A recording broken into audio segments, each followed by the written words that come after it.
كان يرجو الله واليوم الآخر وذكر الله كثيرا۔ ہر طرح کی تعریفات، تسبیحات، تحمیدات، کبریائی کی باتیں، عزت اور جلال کی باتیں اللہ احکم الحاکمین کے لیے ہے۔ وہ ہمارا رب ہے، خالق ہے، شہنشاہ ہے، قیامت کے دن کا مالک اور رب ہے۔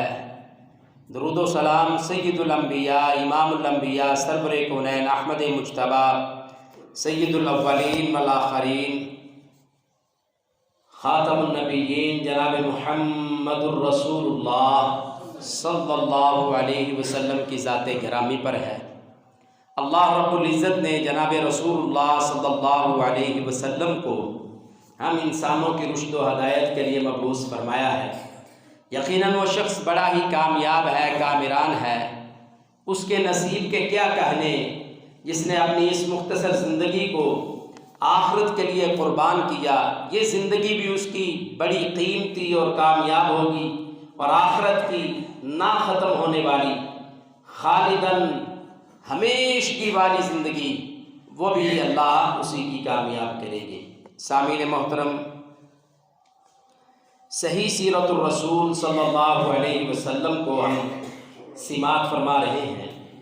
رسول اللہ صلی اللہ علیہ وسلم کی سیرت طیبہ سننے کا، سنانے کا مقصد اور فائدہ یہ ہوتا ہے کہ ہم اپنے پیغمبر سید ولد آدم، امام الانبیاء، سید البشر، تمام انسانوں کے سردار جناب رسول اللہ صلی اللہ علیہ وسلم کی سیرت طیبہ کو دیکھیں۔ آپ کے دن کیسے گزرتے تھے، آپ کی راتیں کیسے گزرتی تھی، آپ کے اسفار، سفر کے معاملات کیسے تھے، حضر میں کیا کرتے تھے، کھانے اور پینے کے انداز اور طریقے کیا تھے، عبادات اور اللہ کی رضا اور تقوی اور پرہیزگاری کا معیار کیا تھا۔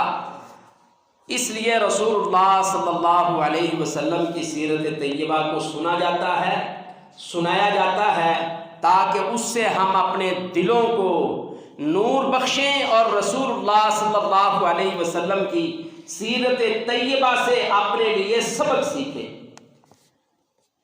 تو رسول اللہ صلی اللہ علیہ وسلم کی زندگی میں سے ہم ان ایام کا تذکرہ کر رہے ہیں جو آزمائش والے تھے۔ اسلام نیا نیا تھا، نبوت نئی نئی ملی ہے، اور اسلام مکے کے اندر غریب تھا۔ اللہ اکبر! اپنے پرائے جتنے تھے وہ اس لیے دشمن بن گئے تھے کہ محمد الرسول اللہ صلی اللہ علیہ وسلم نے ان کے بتوں کو چھوڑنے کا حکم دیا، نفی کی، اور ان کی درگاہوں کا مذمت کیا، اور ان کے طور طریقے رسول اللہ صلی اللہ علیہ وسلم نے اس کی نفی کی ہے۔ دیا کیا ہے؟ اسوہ حسنہ، بہترین طریقہ دیا ہے۔ اللہ رب العزت کی نازل کردہ شریعت دی ہے۔ اللہ رب العزت کی جو توحید کی دعوت تھی، رب العالمین کے سامنے جھکنا ہے، اللہ کے لیے جھکنا ہے، اس کے لیے کھڑا ہونا ہے، اس کے سامنے کھڑا ہونا ہے۔ عبادت صرف ایک رب کی ہے، عبادت صرف ایک اللہ کی ہے، وہی برحق معبود ہے، عبادت کے لائق وہ ہے، ریاضت کے لائق وہ ہے، اور صدقہ و خیرات کے لائق وہ ہے، تعریفات کے لائق وہ ہے، اسماء و صفات اس کے ہیں، اور تمام افعال کا مالک، کلی مالک میرے رب کی ذات ہے۔ یہ دعوت تھی رسول اللہ صلی اللہ علیہ وسلم کی، اور اسی دعوت کے نتیجے میں اپنے اور پرائے دشمن بن گئے۔ مکے کے اندر صورتحال یہ بن گئی کہ رسول اللہ صلی اللہ علیہ وسلم پر جو ایمان لاتا، آپ کے دین کو قبول کرتا، اپنے سرداری نظام کو چھوڑ کر، بت پرستی کو چھوڑ کر، منات، عزا، لات، ہبل، ان بتوں کو چھوڑ کر وہ ایک رب کے سامنے آتا تو لوگ اسے مسلمان کہتے، بلکہ اس سے پہلے سابی بے دین کہتے کہ یہ ہمارے دین کو چھوڑ کر کسی اور دین میں چلا گیا ہے، یہ بے دین ہو گیا ہے۔ اور اس زمانے میں جن کو بے دین کہا جاتا، صابی کہا جاتا، وہ جناب رسول اللہ صلی اللہ علیہ وسلم کے صحابہ تھے، آپ کے ماننے والے پیروکار تھے۔ تو آج کے اس مجلس میں ہم سیکھیں گے کہ رسول اللہ صلی اللہ علیہ وسلم کے زمانے میں حبشے میں ہجرت کی گئی۔ سب سے پہلی ہجرت جو ہے وہ ہجرت حبشہ کے نام سے یاد کی جاتی ہے، اور اس کو سمجھنے کے لیے ہم سیرت اسحاق اور سنن بہقی کی روایات کو سماعت فرمائیں گے۔ ام سلمہ رضی اللہ تعالی عنہا، ام المؤمنین سیدہ ام سلمہ رضی اللہ تعالی عنہا، مسلمانوں کی ماں، بیان کرتی ہیں کہ سرزمین مکہ میں ہمارے لیے زمین اپنی تنگی داماں کا اظہار کر رہی تھی۔ مکے کی زمین تنگ ہو گئی، اور رسول اللہ صلی اللہ علیہ وسلم کے صحابہ کو بڑی اذیت ناک صورتحال سے دوچار ہونا پڑ رہا تھا، اور انہیں طرح طرح کی آزمائشوں اور فتنوں سے، مصیبتوں سے گزرنا پڑ رہا تھا۔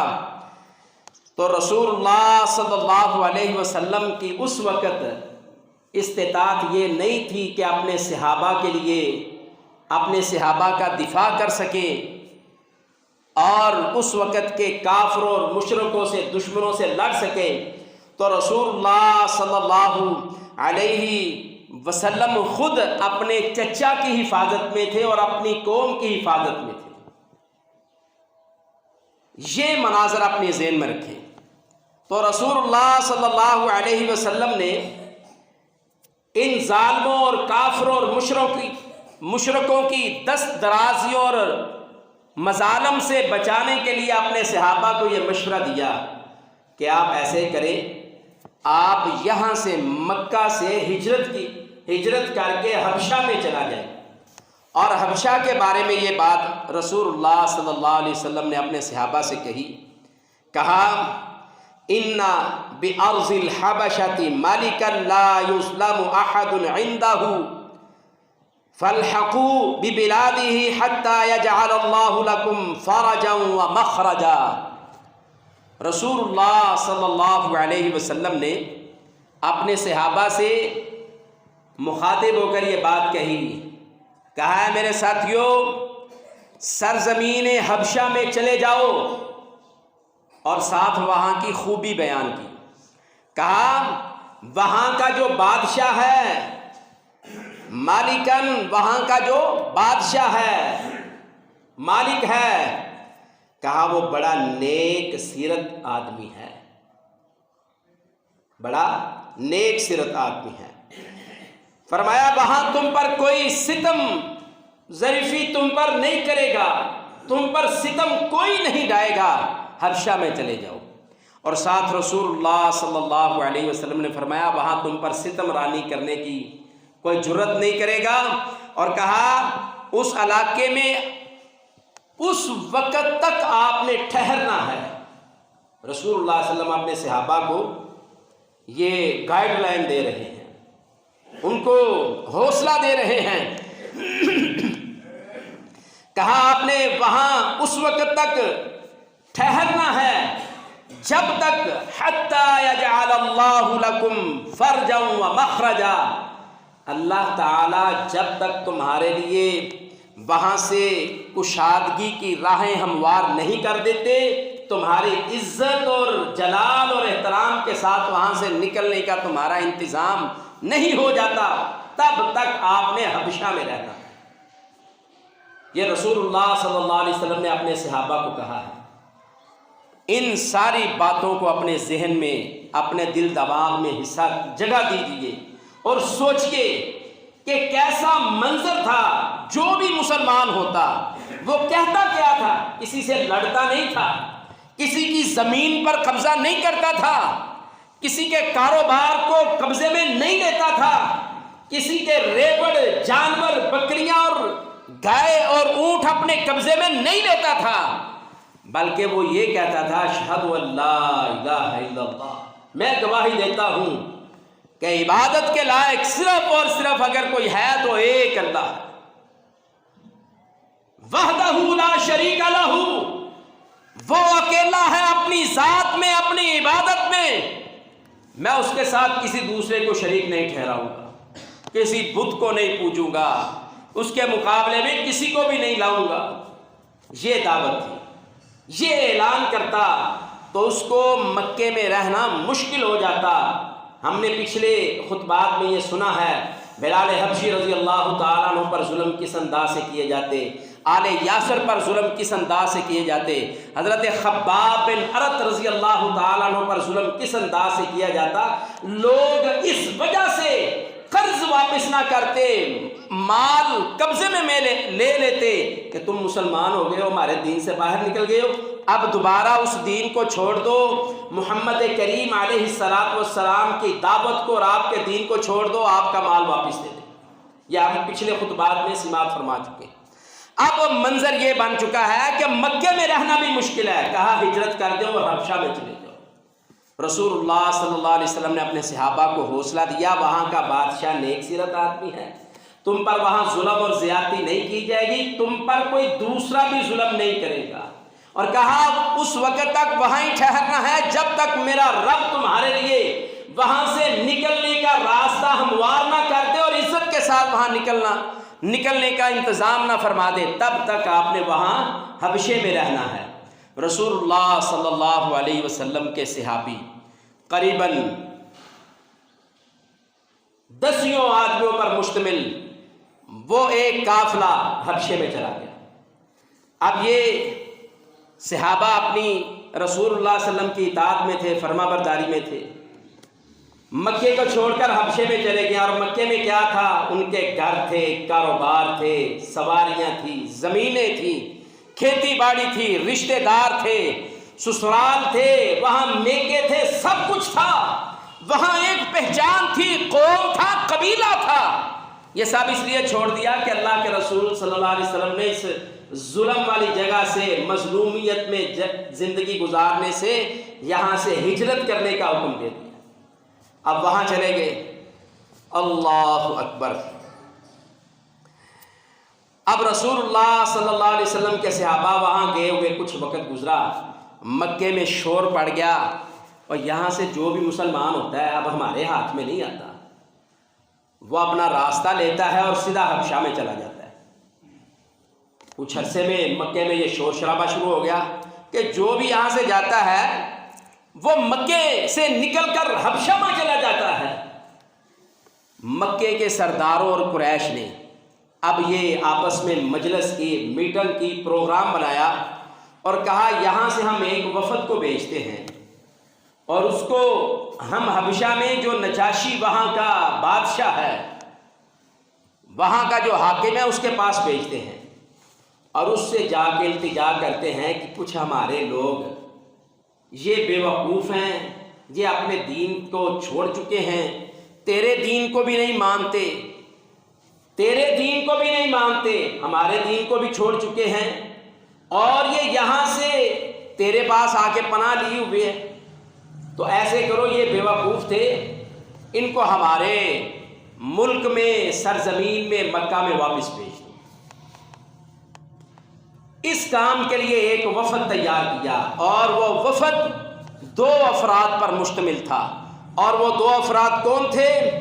وہ ام سلمہ رضی اللہ تعالی عنہ بیان فرماتی ہیں، ام المؤمنین، مسلمانوں کی ماں بیان فرماتی ہے، وہ 2 آدمی، وہ عمر بن عاص اور عبداللہ بن ابی ربیعہ تھے۔ یہ 2 آدمی تھے، اور ان کو یہ سمجھایا گیا، اور کیا ان سے کہا کیا؟ کہا ادفعا الى كل بطریق ہدیتہ قبل ان تکلموا فیہم۔ ان کو پورا نقشہ سمجھایا گیا، ان کو گائیڈ لائن دی گئی۔ مکہ کے سرداروں نے عمر بن عاص سے اور عبداللہ بن ابی ربیعہ سے یہ بات کہی، کہا ہم آپ کو تحفے تحائف دے کر بھیجیں گے۔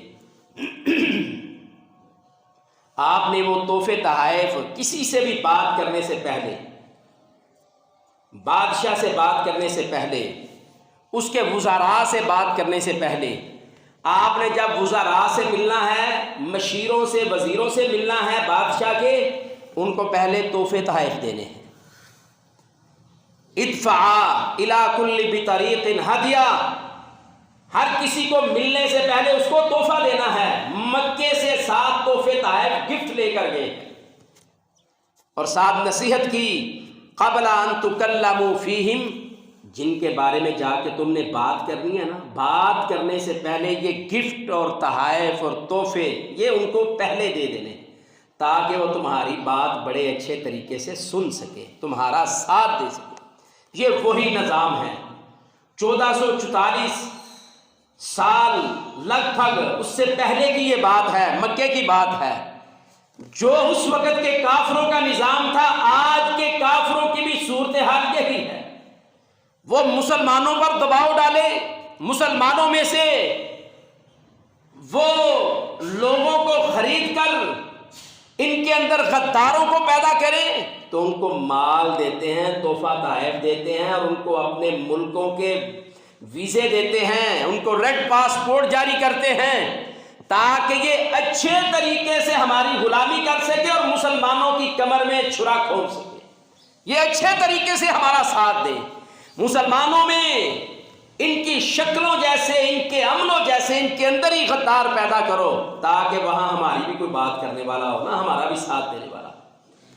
عمر بن عاص، عبداللہ بن ابی ربیعہ کو یہ نصیحت کی گئی کہ تحفے تحائف ہر وزیر کو دینے ہیں، ہر مشیر کو دینے ہیں، بادشاہ سے بات کرنے سے پہلے اور ان لوگوں کے بارے میں بات کرنے سے پہلے جن کے مخالفت میں وہاں جا رہے تھے۔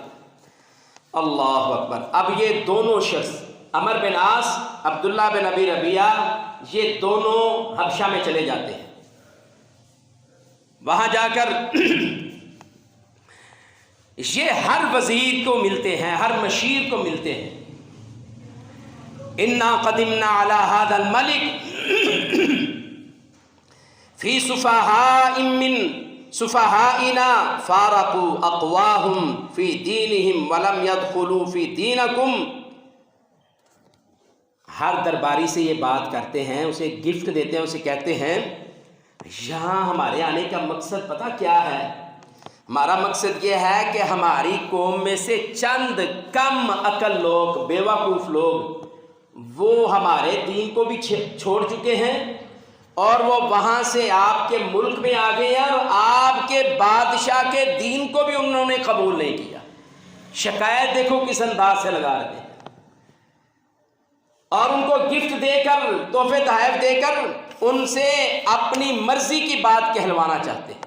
کہتے ہیں ہم اسی لیے تو مکے سے ہجرت کر، مکے سے آپ کے پاس آئے ہیں، ان لوگوں کو تم ہمیں واپس دے دو، ان کے خاندان ہیں، رشتہ دار ہیں مکے میں، یہ ان کو ہم واپس وہاں لے جائیں گے، وہ ان کی اچھی دیکھ بھال کر لیں گے، وہ ان کی اچھے طریقے سے دیکھ بھال کر لیں گے۔ تو آپ ایسے کریں، ان کو ہمارے پاس واپس بھیجنے کے لیے بادشاہ کے ہاں ہماری سفارش کرو۔ عمر بن عاص اور عبداللہ بن ربیعہ یہ بات کر رہے ہیں حبشہ کا جو نجاشی تھا اس کے وزیروں اور مشیروں کے ساتھ۔ ان سب نے تحفے تحائف لیے، اور وہی بات جو ہمارے ملک میں چل رہی ہے اور عالمی سطح پر چل رہی ہوئی ہے، جس سے جو کوئی بات منوانی ہے اسے کسی طریقے سے بھی منا لو، پیسے دے کر، لالچ دے کر، ویزا دے کر، زمین دے کر، گاڑی دے کر، رشتہ دے کر، کسی بھی طریقے سے اس سے اپنی بات منوا لو۔ وہ سارے وزیروں اور مشراء نے کہا ہم آپ کی بادشاہ کے دربار میں پیش کریں گے، اور ساتھ تائید بھی کریں گے کہ بادشاہ آپ کی بات کو سنیں اور آپ کی بات کو سن کر اس پر عمل کرے اور آپ کی داد رسی کرے، آپ کی دل کی جو بات ہے نا وہ پوری ہو جائے گی۔ اب یہ سارے لوگ نجاشی کے دربار میں حاضر ہوتے ہیں۔ یہ 2 وفد ہیں جو عرب سے آئے ہوئے ہیں، مکہ سے، ایک عمر بن عاص ہیں، دوسرے عبداللہ بن ربیعہ ہیں۔ اللہ اکبر۔ اور یہ بادشاہ سے مخاطب ہو کر کہتے ہیں وہی بات جو مشیروں سے کہی کہ ہمارے علاقے سے، ہماری قوم قبیلے سے کچھ چند بیوقوف لوگ یہاں آ گئے، وہ آپ کے دین کو بھی قبول نہیں کر رہے، ہمارے دین کو بھی چھوڑ دیا ہے۔ تو ہمارے ہاں ان کے قبیلے ہیں، خاندان ہیں، آپ ان کو ہمارے ساتھ واپس بھیج دیں، ان کی اچھی دیکھ بھال کریں گے انشاءاللہ العزیز۔ اس سے آگے ہجرت حبشہ کی بات اگلا خطبہ جمعۃ المبارک میں شروع کریں گے۔ اب نجاشی اپنے دربار میں ان کی بات بھی سنتا ہے اور مسلمانوں سے بھی بات کرتا ہے، دونوں طرف کے دلائل سنتا ہے، اور پھر نجاشی فیصلہ کیا کرتا ہے آنے والے خطبہ جمعۃ المبارک میں یہ ہم بات سماعت فرمائیں گے۔ اللہ رب العزت سے دعا، اللہ رب العزت ہمیں نبی مکرم صلی اللہ علیہ وسلم کی سیرت طیبہ کو سن کر سیکھ کر عمل کی توفیق عطا فرمائے، اور ہمیں اس اسلام کی جو اللہ نے ہمیں عطا کیا ہے، اس آزادی کی جو ہمیں اللہ نے عطا کی ہے، اس آسانیوں کی جو ہم مساجد میں آ کر نمازیں، عبادات اور خطبات اور عیدین کی خطبے سن لیتے ہیں، سنا لیتے ہیں، اللہ ہمیں اس کی قدر کرنے کی توفیق عطا فرمائے۔ اے اللہ ہمارے ملک کے امن کو برقرار رکھنا، اے اللہ جو یہاں فساد کرنے والے ہیں کسی بھی طریقے سے